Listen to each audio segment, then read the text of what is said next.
dapat nih persediaan total bahan baku 10.500.000. Kemudian dikurangi persediaan akhir bahan baku sebesar 1.400.000. Nah, ketahuan deh jadinya berapa besar biaya bahan baku, yaitu 9.100.000. Kemudian kita masukkan biaya tenaga kerja langsung, juga biaya overhead. Nah, biaya overhead ini terdiri atas biaya tenaga kerja tidak langsung 2 juta. Kemudian seluruh bahan penolong juga harus dirincikan terlebih dahulu. Dihitung terlebih dahulu berapa sih biaya bahan penolong. Cara ngitungnya sama dengan persediaan awal bahan baku. Jadi dihitung dulu persediaan awal bahan penolongnya berapa, kemudian ditambah pembelian bahan penolong. Setelah itu baru dikurangi persediaan bahan penolong. Nah, hasil dari biaya overhead tadi kan dapat nih, ada 2 komponen. Ada biaya tenaga kerja tidak langsung sebesar 2 juta, ada biaya bahan penolong 915.000. Totalnya 2.915.000. Nah, ditotalkan deh. Yang tadi 9.100.000 dari biaya bahan baku ditambah biaya TKL atau tenaga kerja langsung, ditambah juga dengan biaya overhead. Nah, si 2.915.000 ini udah masuk biaya overhead ya. Sehingga jumlah biaya produksi atau HPP totalnya adalah 18.015.000. Kalau belum paham boleh diamati satu persatu, dilihat lagi soalnya ya, khawatir ibu kecepatan menjelaskannya. Selanjutnya,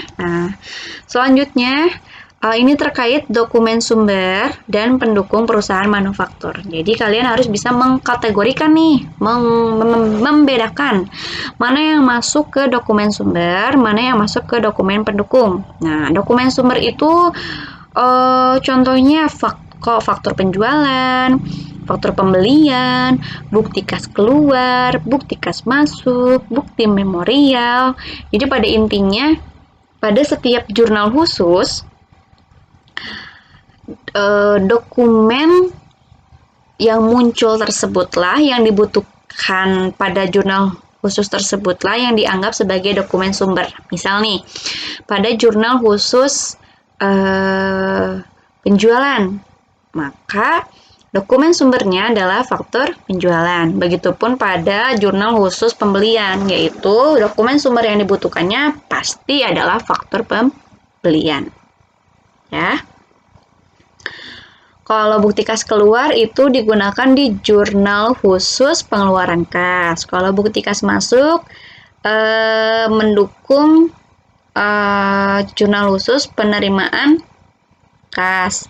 Kalau bukti memorial mendukung jurnal umum, seperti itu. Nah, dokumen-dokumen sumber ini tentu tidak bisa berdiri sendiri karena dia harus ada dokumen pendukungnya. Misal nih, ketika melakukan transaksi penjualan, maka akan timbul penjualan secara kredit, maka akan timbul atau terbit faktur penjualan. Tapi faktur penjualan tuh pada saat terjadi proses penjualan secara kredit, tidak mungkin hanya ada satu dokumen saja yang akan keluar, yaitu faktur penjualan. Tapi biasanya nanti akan dilengkapi dokumen-dokumen sumber pendukung lainnya, dokumen-dokumen pendukung lainnya. Misal, ada surat order pengiriman, surat order produksi, daftar kebutuhan bahan. Nah, itu kalau di perusahaan manufaktur. Kalau misalnya di faktur pembelian nih, di transaksi pembelian secara kredit, jadi bukan hanya faktur pembelian saja yang muncul, tapi ada dokumen pendukungnya, yaitu bukti penerimaan barang, bukti pesanan pembelian. Nah, itu salah satu contohnya ya. Oke, bagaimana cara menganalisis dokumen sumber? Nah, yang pertama, kita bisa lakukan cara menganalisis kebenaran dokumen sumber itu sendiri, kemudian menganalisis keabsahan dokumen sumber itu sendiri, dan yang terakhir menganalisis akun-akun yang terkait. Nah, bagaimana sih menganalisis kebenaran dokumen sumber? Nah, ini yang Ibu tampilkan terkait transaksi pembelian kredit. ya di PT Sampel Data Zahir katanya. Di sini kalian bisa lihat ada faktur pembelian untuk 4 jenis produk ya. Masing-masing produk harganya berbeda. Silakan boleh diamati secara seksama sampai bawah, sampai total yang harus dibayar berapa ya. Sampai subtotalnya berapa. Oke. Cara menganalisis kebenaran dokumen sumber. Yang pertama, kalian harus memeriksa datanya secara horizontal terlebih dahulu nih. Dilihat satu-satu. Betul tidak nih? Nama produknya, kode produknya, jumlahnya betul tidak? Kemudian ketika dikalikan dengan harga, subtotalnya betul tidak jumlahnya? Sampai urutan ke produk Z.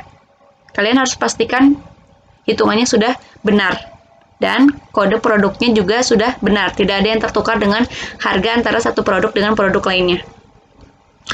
Itu yang pertama, cara yang pertama yaitu melihat datanya secara horizontal. Yang kedua, melihat datanya secara vertikal. Jadi melihat subtotal dari atas sampai bawah. Apakah setelah ditotalkan harganya sama, jumlahnya sama dengan subtotal yang ada di bawah ini? Nah, kalau sudah sama, berarti kalian sudah teliti, sudah betul menghitung atau menganalisis dokumen sumber.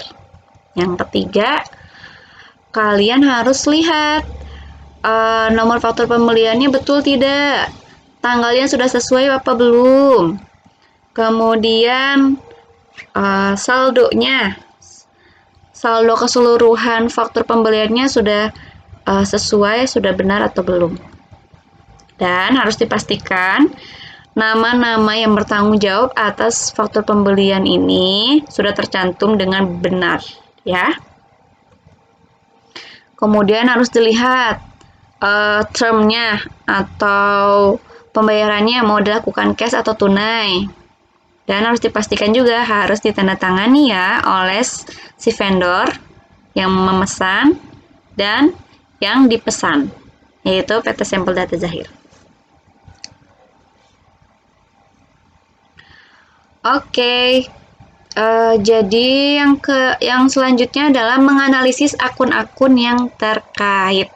Jadi kalau misalnya tadi kita memunculkan transaksi pembelian secara kredit, maka akun-akun yang akan muncul adalah pembelian barang dagang di debit, kemudian utang dagang di kredit, dan PPN masukan di debit.